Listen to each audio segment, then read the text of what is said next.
Updating your address with Capital One is a straightforward process. Follow these steps to ensure your information is current. Step 1. Log into your account.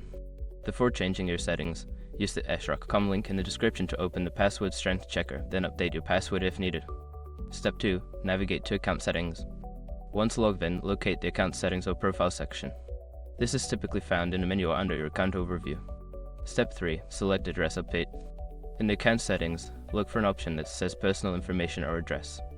Click on this option to proceed with updating your address. Step 4. Enter your new address. Input your new address in the designated fields. Make sure to double check for any typos or errors to ensure your information is accurate. Step 5. Save changes. After entering your new address, look for a Save or Update button.